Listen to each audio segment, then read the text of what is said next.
Welcome to the Podcast de Philippe.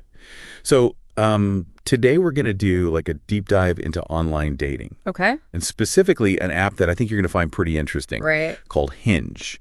Now, Hinge is a dating app that's really making some waves right now because of the way that they're using AI. And I think it's a fascinating look into where this whole sector is going. Right. Yeah. So I thought we could unpack that together today. What makes it different from all the other apps out there like Tinder? Sure. Why it's suddenly so popular, especially in France. Yeah. And we can kind of dig into some of the features. What do you think? Sounds good to me. Now, before we get started, if you're enjoying Le Podcast de Philippe, please remember to hit that subscribe button on YouTube. We really appreciate your support in helping us get to 1,000 subscribers today. Yeah, that would be huge. Yeah. The numbers speak for themselves, right? I mean, Hinge has been exploding in popularity.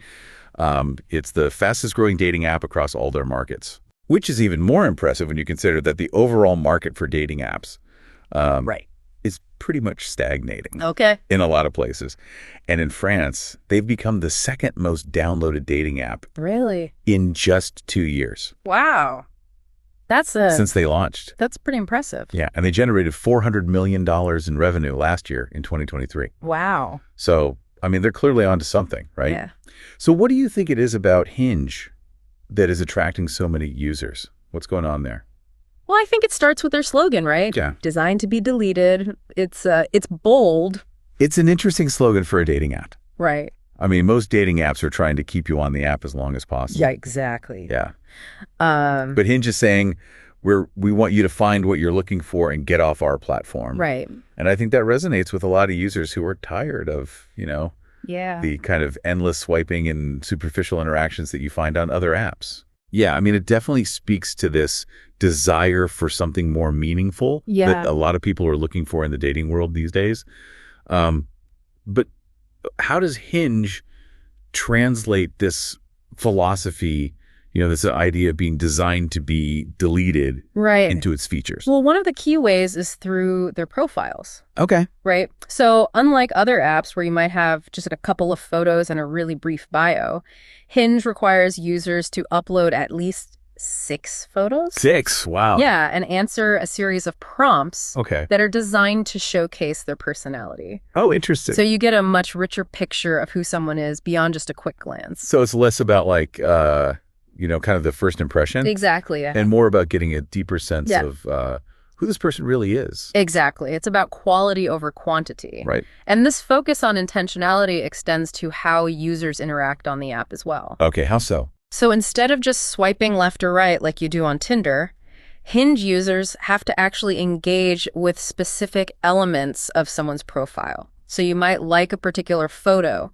or respond to a prompt. Oh, okay. So it's more like you're forced to really look at the profile and think about it. Exactly. You have to think about why you're liking or disliking something, and it makes you be more present, in the process. Well, it's less about just like kind of mindlessly going through and swiping on everyone. Yeah. It's more about, really taking the time to see who's out there. Yeah, and Hinge even limits the number of likes that free users get each day to 8. Only 8. Yeah, so it forces you to be really selective about who you're interacting with. So they're really trying to push people to be more thoughtful and intentional about the whole process. Absolutely. They want to create an environment where users are more invested in finding a real connection rather than just racking up matches. I see. So it's not about, it's about quality of connection. And that's where their most compatible feature comes into play. Okay, what's that? I've heard about this. So Hinge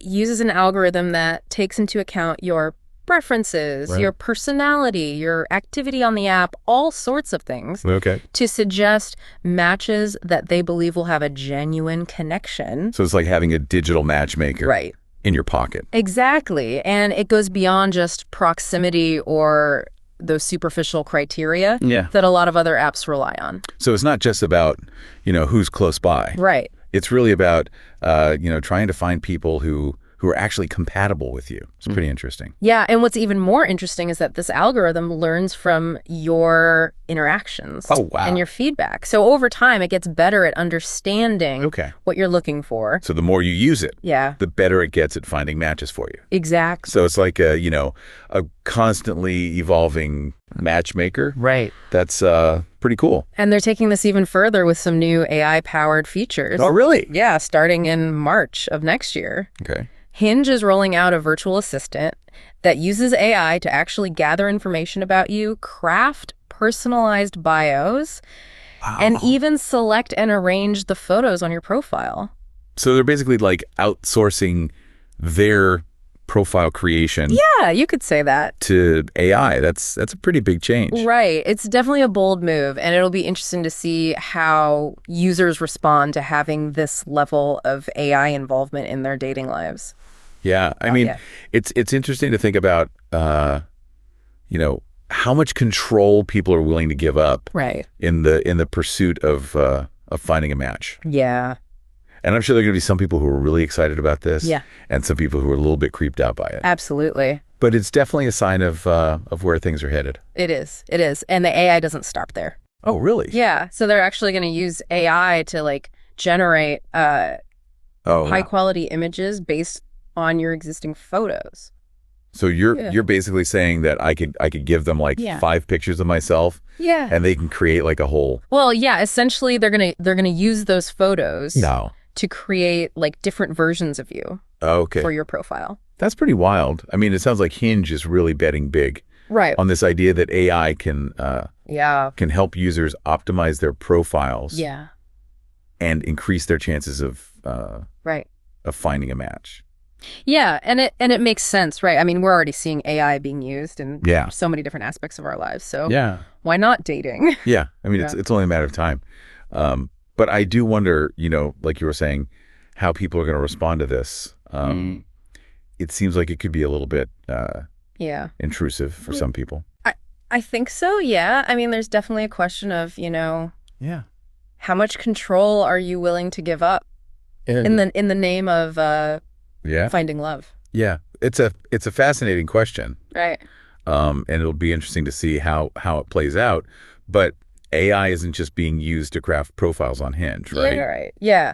So the AI is also going to be involved in actually helping people interact with each other once they've matched. Okay. So it can offer personalized conversation starters. Okay. To help people break the ice. Oh, that's interesting. So it's not just about finding the matches. It's also about helping people connect. Yeah. It's about taking some of the pressure off of users to come up with those initial messages, I mean, it's funny because I think that's one of the biggest challenges with online dating, right? Like you match with someone and then you're like, okay, what do I say? Totally, yeah. So if the AI can help with that, I mean, that could be pretty valuable. Yeah, and Hinge is even taking things a step further by allowing users to A/B test different elements of their profile.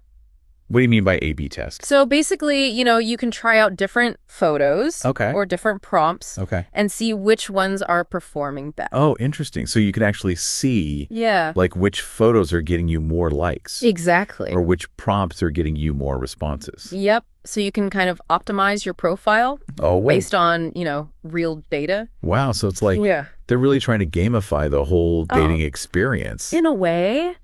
Yeah. They're giving you all the tools you need to succeed, so to speak. Yeah. I mean, it's pretty impressive. But I do wonder, at the end of the day, is it all just about optimization and efficiency? Right. Is there still room for spontaneity and genuine connection? That is the question, right? Yeah. I think all of these AI features are really interesting and they have the potential to, make online dating more streamlined, maybe more successful in some ways.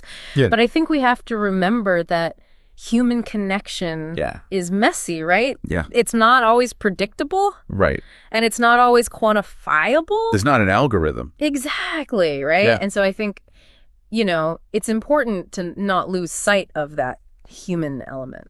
Yeah, I mean, it's interesting because brings us back to their slogan. Right.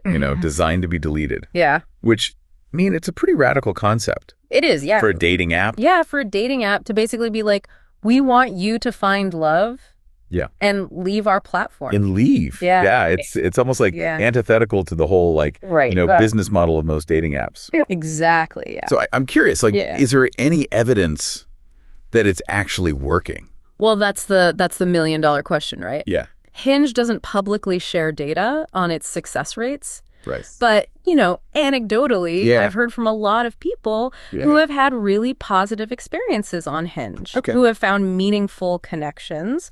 And I think, there is a sense that it's attracting a different kind of user than some of the other apps. So maybe people who are a little bit more serious about finding a relationship. Yeah, who are tired of the games and the superficiality. Right. They're looking for something more real. Exactly. Yeah, it's fascinating. Yeah, it really is. I mean, it's like, the online dating landscape is constantly evolving. It is. It is changing so rapidly. And Hinge is definitely one of the most interesting players in the game right now. Yeah, I think so. And it'll be fascinating to see how they continue to evolve and innovate. Right, especially with all this AI stuff. Yeah, especially as they integrate more of this AI into their platform. Yeah, absolutely. I mean, the question is, will all of this technology ultimately help us find love more easily? That's a great question. Yeah. Or will it just change the way we play the game? Yeah, exactly. Right? I mean, are we just creating a whole new set of rules for the same old game? Yeah, that's a really good question. Yeah. And one that I think we're going to continue to explore in the final part of our deep dive into Hinge. For sure. Yeah, I mean, it's exciting to see all this new technology, but it's also important to be mindful of the potential downsides, right? Right, yeah. I mean, there's a lot of questions that come up when you start talking about using AI in dating, especially when it comes to things like privacy and bias, Absolutely, yeah. Like with that new virtual assistant that's coming out, the one that does the oral interviews. I mean, it's cool in theory, but it does raise some concerns, right? Yeah, I mean, you're basically asking people to share some very personal information with an AI, right? And then there's the question of how that information is being used. Exactly, yeah. Hinge has to be really careful about how they're handling that data. Transparency is really key here. Users need to know what information is being collected, how it's being used, and what kind of protections are in place. Right, and then there's the whole issue of bias, right? AI systems can sometimes perpetuate existing biases, especially if they're not designed and monitored carefully. Yeah, that's a huge concern. Hinge has a responsibility to make sure their algorithms are fair and inclusive and that they're not accidentally excluding or disadvantaging certain groups of users. Right. It's not just about making the algorithms work. It's about making sure they work for everyone. Exactly. And it's an ongoing process, right? You have to constantly be monitoring and adjusting the algorithms as needed to make sure they're staying fair.